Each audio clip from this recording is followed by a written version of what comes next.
April 8th, 2026. Beirut breathes again. The morning light hits the pavement, washing away the gray dust of weeks of shelling. In a narrow street, a shopkeeper rolls up his metal shutter. It screeches, then stops. He places a wooden chair on the sidewalk and sets down a small cup of coffee. Above him, a woman leans over her balcony, her shoulders finally dropping from their defensive hunch. Down the block, children chase a makeshift ball, their laughter ringing against the stone walls. A man in a sedan taps his horn, a rhythmic sound of traffic rather than the frantic blare of an evacuation. People walk slowly. No one is running. Then, the shift begins. A sudden silence swallows the street. The children stop. The woman on the balcony grips the railing, her knuckles turning white. A flock of pigeons erupts. The golden sunlight curdles into a sickly, bruised purple. The wind dies. A low, rhythmic vibration begins to rattle the window panes. Relief dissolves into the cold, familiar geometry of terror. The ceasefire is over. The clock struck noon, and the sky over Beirut shattered.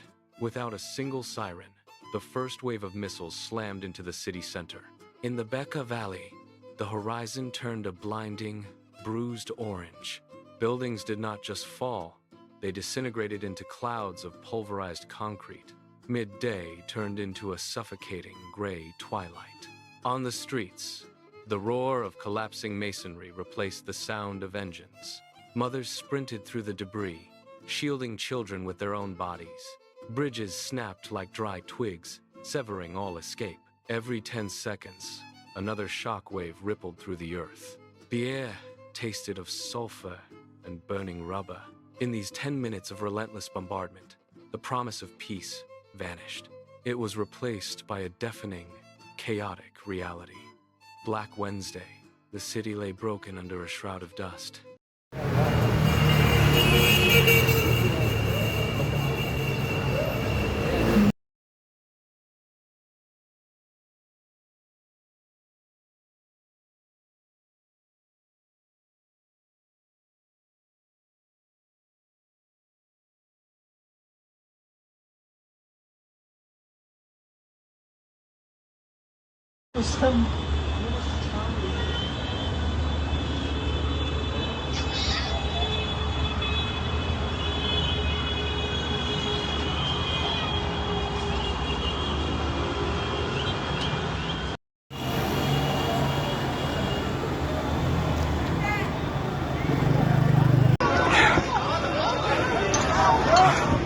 هون في حدا؟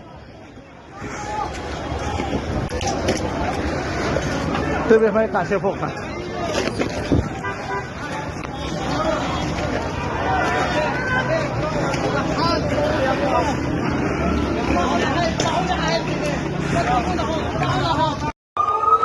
يا الله شو هذا الحي اللي جاي. يا الله العالم، يا الله العالم بالارض كلياتها يا شباب. يا الله ليك حدا صار سلام. يا الله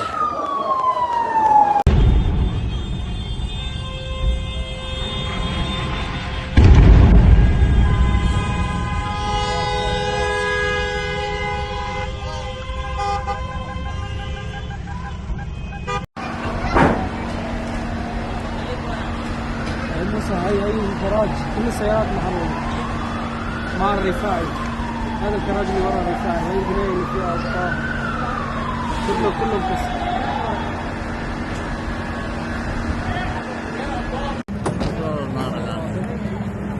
سرع بنايات ضربة واحدة.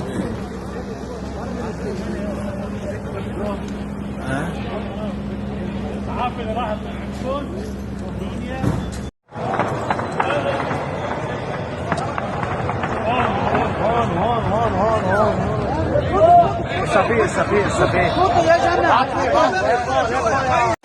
سفير شباب يا الله يا الله. The deafening roar of the jets faded, leaving behind a silence more terrifying than the explosions. Dust clouds choked the air, turning the afternoon sun into a dim, sickly orange haze. On the main street, apartment blocks had pancaked, their steel rebar twisted like jagged teeth reaching toward the sky. Rescue workers clawed at the concrete with bare hands, their faces masked in gray soot. A man in a torn shirt knelt by a pile of bricks, pulling away debris until he uncovered a small, motionless hand. He did not scream. He simply slumped forward, his forehead resting against the cold stone. A woman sat on the curb, clutching a framed photograph to her chest, rocking back and forth. As smoke plumes rose from the city center, ambulances wove through jagged craters, their sirens cutting through the heavy air. As the sun dipped, it cast long, blood-red shadows over the ruins. A lone survivor stood on a rooftop, looking at a skyline of flickering fires. The city he knew had vanished in a heartbeat. Black Wednesday.